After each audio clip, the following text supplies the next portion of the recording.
isso que eu vou perguntar, então. Qual que é a tua bandeira, objetivamente falando? Vou ser deputado estadual, eu quero esse objetivo, você colocou isso para você. Exato. Eu acho isso maravilhoso, Exato. porque as pessoas vivem de metas, de objetivos. Exato. E não... Eu sou um cara bem liberal, mas eu acho que a política é extremamente importante. Sim. Então, eu olha, acho que é um exemplo. Mas qual que é a tua bandeira, cara? O que você defende? Por que você quer estar lá Exato. na Lespe ano que vem? Exato. Bom, eu poderia dizer 3, e eu começo com a primeira, que eu acho que é mais importante para mim, educação. Mas por que educação? Primeiro que é a minha história, né? Eu cresci na Zona Leste de São Paulo, a gente tava falando lá, eu cresci de Itaquera, e eu, assim como muitas pessoas que nascem naquelas condições, não tinha outra maneira de vencer na vida como estudando. Não ia herdar empresa, então eu falei, a única chance que eu tenho é tentar entrar numa boa faculdade, né? E para isso eu preciso de uma boa educação básica para entrar numa boa faculdade. Graças a Deus eu consegui atingir bastante coisa. Então, educação, porque antes de tudo é a minha história, e segundo, porque educação básica é igualdade de oportunidade. Ou seja, existe uma loteria da vida, ponto. Você nasceu numa situação, você nasceu em outra, cada um nasceu numa situação... Isso é inexorável. Que não tem nada a ver com o que a gente fez por merecer ou não merecer. Desculpa, o filho do Jorge Paulo Lemann, ele nasceu lá numa situação bem boa, ele não fez nada para merecer aquilo. E a mesma pessoa que nasce lá na favela e tal, também não fez nada para merecer aquilo. Então elas partem de pontos de partidas diferentes, né? E daí... Esse cara vai estudar numa escola pública ruim, já tem um ambiente ruim, e o outro vai nas melhores escolas. Eles já estão competindo em condições totalmente diferentes, né, de partida. Igualdade de oportunidade. Então, igualdade de oportunidade. Veja bem que eu não estou falando igualdade de renda ao final da vida, socialismo. Não, tá bem claro. Eu só quero que as pessoas querem... Exato, cada um faz o que quiser e as coisas tá bem não têm escolha. Mas igualdade de oportunidade. Eu quero que no mínimo as pessoas tenham a mesma oportunidade. Então, por isso que eu acho que é educação. O segundo, que eu falo bastante, combate aos privilégios, né? 60 dias de férias para juiz, a pessoa não é demitida nunca, dependendo do que ela fizer. Se ela faz uma besteira, um juiz, o que acontece é que ele se aposenta, aposentadoria remunerada, né, compulsória, então o cara se aposenta com 40 anos, e cada privilégio que a gente dá para uma pessoa é uma oportunidade a menos dessa que a gente precisa. Por quê? Porque é cuja oportunidade. Garoto, aí sim. Porque perfeito. você está colocando lá 10 bilhões para esses caras para pagar aposentadorias dele, quando você poderia dar para investir na escola pública pro cara lá que não tem a mesma condição. Então esse é o segundo, combate aos privilégios. E o terceiro é ambiente de negócio, facilitar o ambiente de negócio. Por quê? Porque se a gente precisa para crescer um país, gerar emprego e renda, eu acho que eu vou ter que aceitar mais uma cerveja. Essa daí merece. Tá sendo compelido. Exato. Se a gente tem que um país para crescer não é imprimindo dinheiro, não é fazendo política keynesianas no longo prazo, a gente precisa gerar emprego e renda. E para isso a gente tem que facilitar a vida de quem gera emprego, do gerador de emprego, né? E não dificultar como muitas pessoas fazem. Então a gente tem que tratar o empreendedor como herói e não como vilão, que é como muitas pessoas fazem. Então é isso. Educação, combate aos privilégios e ambiente de negócios. E, cara, o custo de oportunidade ele tá tão presente que ele tá presente na educação também. Sabe por quê? Porque os caras enfiaram na cabeça de todo mundo que todo mundo tem que ir pra educação, tem que ter o curso universitário. Exato. E aí o cara vai lá sim. e ele olha, ele vai pra trás do nível universitário e ele se fode no custo de oportunidade. Porque ia ser muito melhor ele ter feito uma escola técnica e ele ter se dado muito melhor lá no final. Mas veja bem que eu não falei em nenhum momento educação superior. Por quê? Perfeito. Porque um país sério aí, desenvolvido, gasta 6% do PIB. De 4 a 6% do PIB em educação. O Brasil gasta 6%. Só que acontece, a gente gasta igual o país europeu mesmo, em ensino superior. E a gente gasta igual o país africano no ensino básico. Então, quando eu falo para as pessoas, é muito fácil eu chegar aqui, né, e falar assim, educação. Se você chamassem 20 políticos aqui, ou aspirantes eles iam falar educação. E a gente tá falando isso há 30 anos e continua ruim. Por quê? Porque a maioria deles tem um diagnóstico ruim. Fala assim, não, educação é você fazer professor se aposentar mais cedo, né? Você colocar lá, colocar 20 bilhões lá no ensino superior. Não.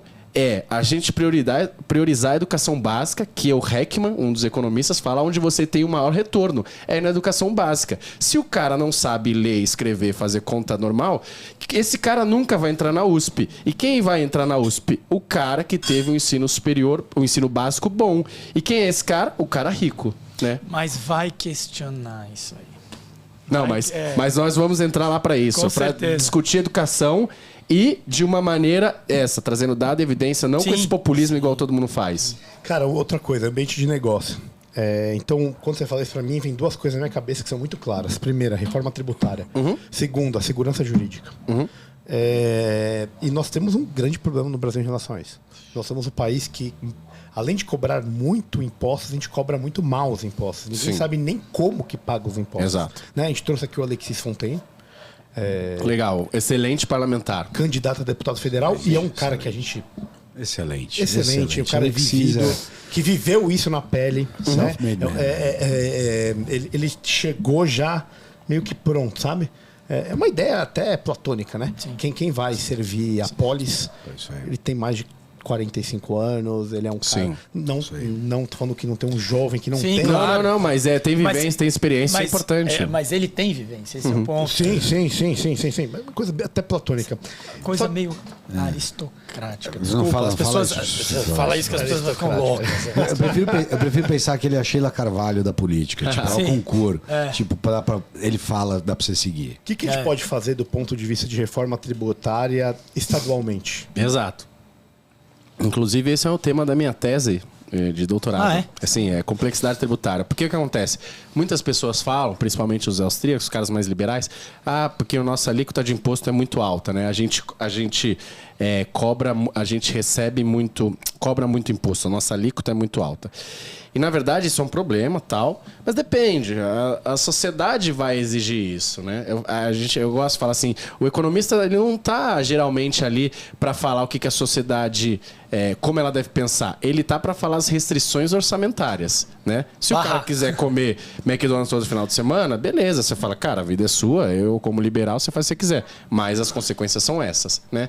Então, por exemplo, a França é um país, né? O Estado lá é muito grande. E os franceses querem assim. Eu acho que é ruim, mas os franceses querem assim. Então, tudo bem. Você quer universidade gratuita? Com muitas aspas? Beleza, eu vou ter que cobrar um imposto maior. E se as pessoas recebem serviços públicos de qualidade, elas tendem a reclamar menos, né? Apesar de ser extremamente ineficiente. De ser uma espoliação, né?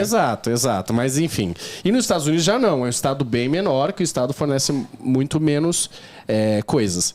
Mas então eu não falo nem de nível de alíquota, eu falo sobre o que você falou de complexidade tributária. O Brasil por diversos rankings, o Doing Business é um deles, o sistema tributário mais caótico do mundo. Não é força de expressão, de fato é o que acontece. No Doing Business, o Brasil gasta 1.500 horas só para uma empresa saber qual tipo de imposto ela vai pagar. E aí, você pega o segundo colocado, que é Bolívia, a potência Bolívia,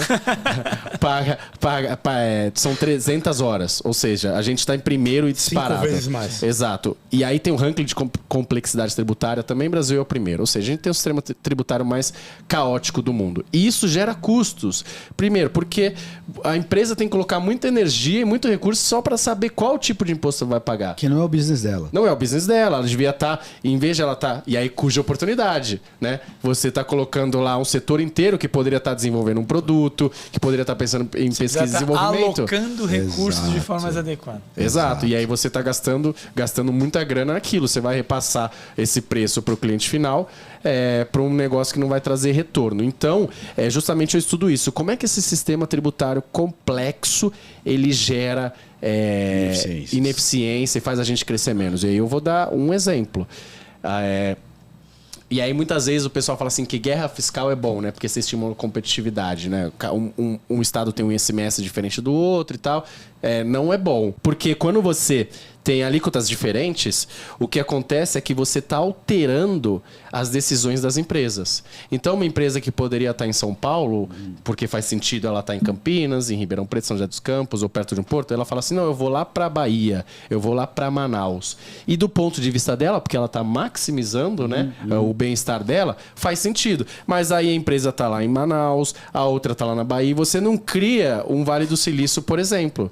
Você não cria uma região em que elas transacionarem entre elas seria muito mais barato porque elas estão próximas. Você cria essas bizarrices e aí, por exemplo, você pega uma moto que é montada lá na Zona Franca de Manaus, que precisa viajar o país inteiro, então impossível essa moto sair de uma forma barata. Então, esses são os custos. Mas se são todas do mesmo valor também, você aprisiona todo mundo a fazer daquele jeito.